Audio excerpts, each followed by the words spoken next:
It's beer o'clock on Real Ale Craft Beer. I've done the bottle version of McEwan's Export.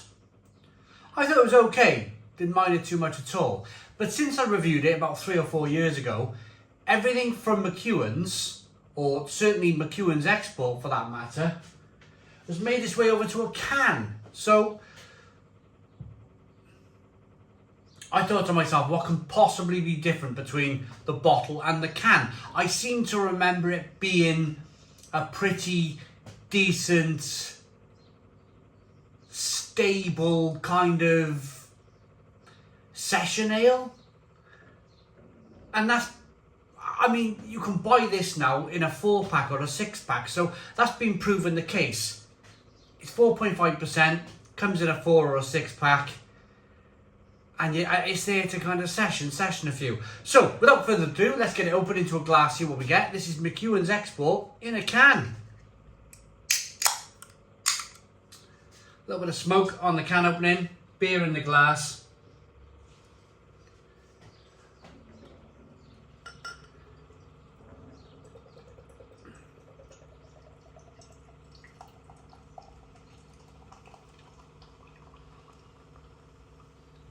Well, it looks interesting, doesn't it? It really does look interesting in terms of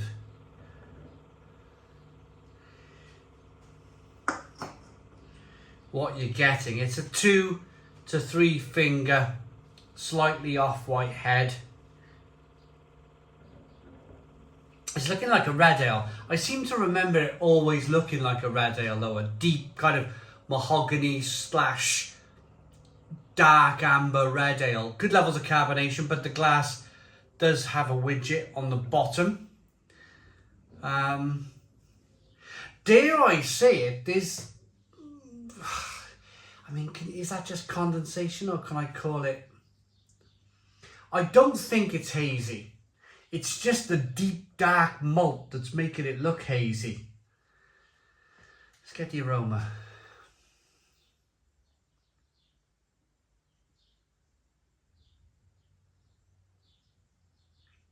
Funny, isn't it? I've just reviewed some Sullivan's beers from Ireland, and I read this story on the internet.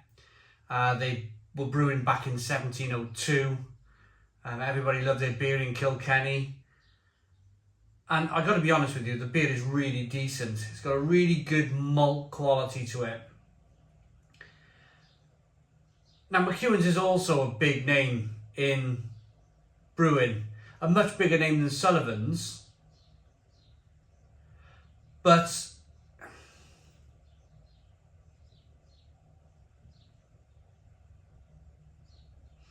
you can tell it's big brewed beer now. It's got that kind of almost cherry cola.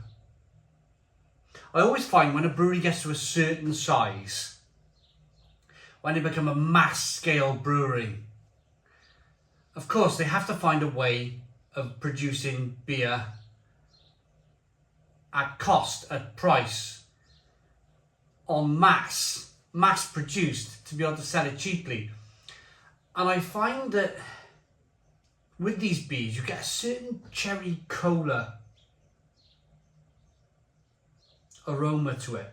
It doesn't have the aroma of, say, whole cone hops or 100% malted barley. It's something else. It's something a little bit, maybe more sinister, maybe a little bit of brewing syrups and that sort of thing going on. It certainly smells that way. If I'm honest, it smells sweet, a little bit like cherry cola with a little bit of a spicy, peppery finish to it. Let's dive in. Cheers, everybody.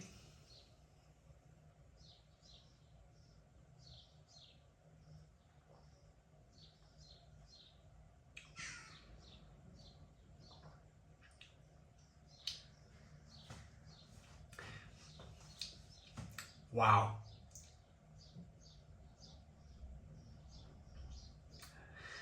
It's quite tinny and metallic.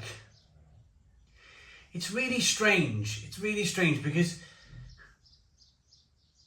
I was drinking a beer recently and I was talking about just how tinny and metallic it was just the other day.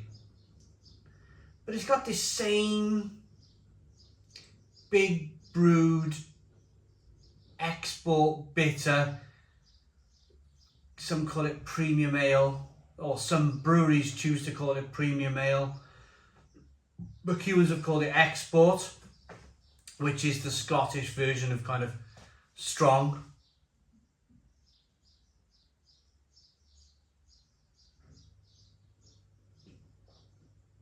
Or the Scottish version of a strong ale.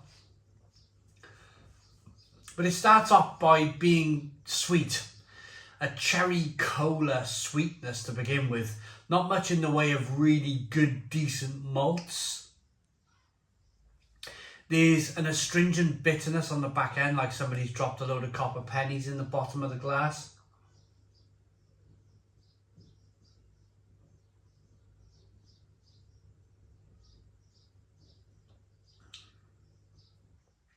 Bit of an astringent bitterness coming through.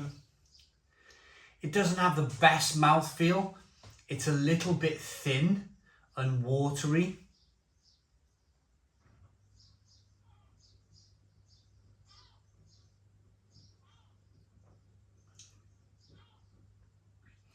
There's a little bit of carbonation that pushes the beer on the inside of the mouth. I suppose where we are here is this beer was picked up in Lidl. My dad's a big Lidl shopper, and he bought me a few cans of this, to be honest with you. And I thought to myself, well, I'll give one of them a review. I've already done the bottle version, which I seem to remember I liked a little bit more than this. But I thought, I'll do the can. I'll review the can. It's in the fridge. It's in Lidl. A lot of people are purchasing it, buying it. Maybe curious for it. Maybe thinking they can save themselves a few pennies. And this is the point. If you're coming from, as unfortunate as this may be, we're in a bit of a cost of living thing at the moment, where the price of everything's going up. So maybe you've decided to cut back on your beer budget a little bit, how much you want to spend on a beer. So maybe you're coming from something like this, for argument's sake, a Sullivan's Malton's Irish Red Ale, which the bottle cap's on this, but I've had a bottle previously to this and it was terrific. A really terrific, rich, malty, bready, biscuity beer with marmalade flavours and a lovely hoppy finish on the back end. But of course, it might be £1 more. It might be £1 more. And you may be thinking to myself, I'm going to take a chance on this McEwan's export. And it's a shame really, because I suppose when this beer was first brewed, it probably was a really, really decent beer. Companies like McEwan's don't get to the size that they are without brewing decent beer. They get there by brewing decent beer, and then when they get there, there's always that temptation of cutting back on quality. In my lifetime, I suppose we've seen it with another Scottish brewery. We've seen Brewdog in the early 2000s, 2007, 2008, being a microbrewery, producing terrific beer, having a fantastic name. Fast forward only 12 years, maybe 15 years, 2022, and the beer now is a real difference. There's a real difference to the beer. The beer is not 6% anymore. The Punk IPA, it went from 6 to 5.6 to 5.4. It doesn't taste the same. Why is it with breweries? I mean, if you look at Cadbury's is another company we could use as an example. Mars, Galaxy, all these wonderful chocolate brands. They get their brands to a certain level and then they continue making decent chocolate. Coca-Cola, they may have had a few recipe changes over the years, but they got to the top. But it always tastes like real Coke, doesn't it? It always tastes like it's a step above cheap supermarket Coke. The same can't be said for brewing. It's a real shame. The same cannot be said. A brewer hits a certain level of quality, they go mainstream, everybody wants to try their beer. And the first instinct that they have is, I'm going to ruin this beer now. I'm going to ruin it. I'm going to make this beer taste coppery and astringent and ha ha ha. You're never going to know. But guess what? We do know. We do know, and we will know. And we'll just move on to the next brand. I wouldn't buy... This was gifted to me as a present from my father. I wouldn't buy this type of beer. Now, I've got to be careful here because, of course, that cost of living thing, isn't it? It may be all you can afford. But maybe you're watching this from the other side of the coin. Maybe you're watching this thinking, I'm going to save myself a few pounds. I'm going to buy a cheaper beer. And you're in the same boat as me.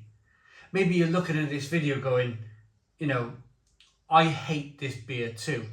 I hate what it represents. I hate the fact that it was probably once a great beer and now it's not anymore. And the brewers, for whatever reason, hit the very top of their game. They sell tons of beer and then they go about ruining their product.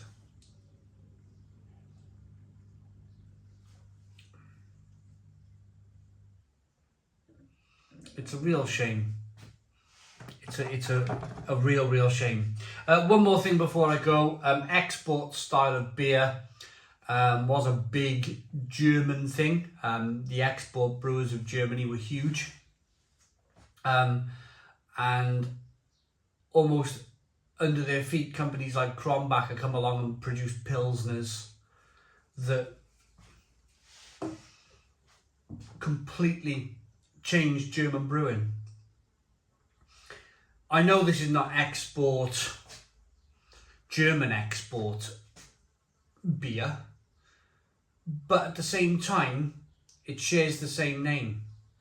And I think it shares the same name because it's 1856. It was just before the Pilsner breweries really came out and attacked this old-fashioned export style of beer.